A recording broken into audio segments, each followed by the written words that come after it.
இந்த வீடியோ நமக்கு ஸ்பான்சர் பண்ணுறது பைமோட் இ ஷாப்பிங். இந்த ஆப்பில் வீட்டுக்கு தேவையான கிராசரி ஐட்டம் எல்லாமே வீட்டிலேருந்தே நீங்கள் பர்ச்சேஸ் பண்ணிக்கலாம். மந்த்லி டிஸ்கவுண்ட் ப்ரைஸில் சேல் பண்ணிக்கிட்டு இருக்காங்க. டோர் டெலிவரியும் பண்ணுறாங்க. ஆப்பை பற்றி தெரிஞ்சுக்கணுன்னா ஆப்போட லிங்க்கு டிஸ்கிரிப்ஷனில் இருக்க, மறக்காமல் செக் பண்ணி பாருங்கள். ஒரே ஒரு 7 நாட்கள் மட்டும் இந்த பயிற்சிகளை செய்யறது மூலமா உங்க சப்கான்ஷியஸ் மைண்ட் மாறத் தொடங்கும். இந்த மாதிரியா மைண்ட் செட் சம்பந்தமான வீடியோஸை பார்க்கறதுக்கு நம்ம சேனல்ல சப்ஸ்கிரைப் பண்ணுங்க.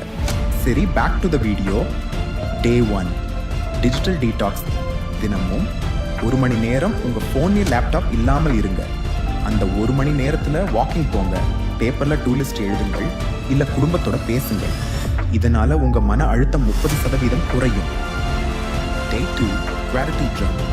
இன்னைக்கு உங்களை மகிழ்வித்த 3 சிறிய விஷயங்கள், அது எதுவா இருந்தாலும் சரி. நம்பர் 2, இன்னைக்கு நீங்க யாருக்கு நன்றி சொல்ல விரும்புறீங்க. நம்பர் 3, நாளைக்கு நீங்க எதிர்பார்க்கும் 1 சிறிய மகிழ்ச்சி என்ன. இதனால 2 வாரத்தில் உங்க நம்பிக்கை அதிகரிக்கும். 3ஆம் நாள் டீப் பவர் ஆஃப் சைலன்ஸ், மௌனத்தின் சக்தி. 3வது நாள் நீங்க பேசுவதை விட அதிகமா கேளுங்க. காலையில் 10 நிமிஷம் மௌனமாக உட்காருங்கள். முக்கியமா உங்க போனை சுவிட்ச் ஆஃப் பண்ணிடுங்க. உங்க முன்னாடி என்ன எண்ணம் வருதோ அதை ஒட்டுமொத்தமாக கவனிங்க, ஆனால் அதிலேயே சிக்கிடாதீங்க. இந்த பயிற்சி உங்க மனதை ஆழ்ந்த ஓய்வு அடைய வைக்கும். 4ஆம் நாள் எண்ணங்களை மாற்றுங்கள். இந்த 4ஆம் நாள்ல 3 நேர்மறை வாக்கியங்களை சத்தமா சொல்லுங்க. உதாரணத்துக்கு, நான் திறமையானவன், என்னால் முடியும், இன்று ஒரு அருமையான நாள். இத கண்ணாடி முன்னாடி நின்னு கான்பிடென்ட்டா சொல்லுங்கள்.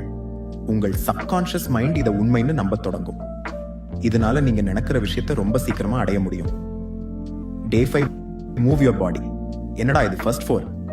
ஓகே, பட் இது என்ன, இது எப்படி மைண்டை ரீசெட் செய்ய உதவும் அப்படின்னு பாக்குறீங்களா? ஆமாங்க, இந்த 5வது நாள்ல உங்க உடல் இயக்கம் மூளையை திறம்பட செயல்படுத்தும். காலையில ஒரு 20 ஜம்பிங் ஜாக்ஸ் இல்லனா 5 நிமிஷம் நடந்து பழகுங்க.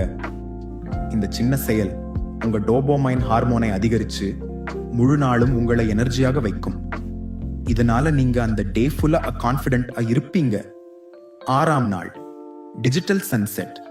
இந்த 6வது நாள் ராத்திரி 8 மணிக்கு மேல உங்க போன், டிவி, லேப்டாப் ஸ்கிரீன்களை ஆஃப் செய்யுங்க. இதற்கு பதிலாக புத்தகம் படிங்க, குடும்பத்தோட பேசுங்க. இந்த ஒரு சின்ன மாற்றம் உங்கள் தூக்கத்தை 70% மேம்படுத்தும். கடைசி நாள் ஒரு பேப்பர்ல இந்த 7 நாள்ல நீங்க செஞ்ச மாற்றங்களை எழுதுங்க. அதுல எது உங்களுக்கு பிடிச்சிருந்துச்சு, எது ரொம்ப கஷ்டமா இருந்துச்சு, எதிர்காலத்துல எந்த பழக்கத்தை தொடர விரும்புகிறீர்கள். இந்த ரிஃப்ளெக்ஷன் உங்கள் ப்ராக்ரஸை நிரந்தரமாக்கும். இந்த சவாலை நீங்கள் ட்ரை செஞ்சு அந்த 7 நாட்களுக்கு பிறகு உங்களுக்குள்ள நீங்க என்ன மாற்றத்தை உணர்ந்தீர்கள்? எந்த நாள் உங்களுக்கு கஷ்டமா இருந்துச்சு?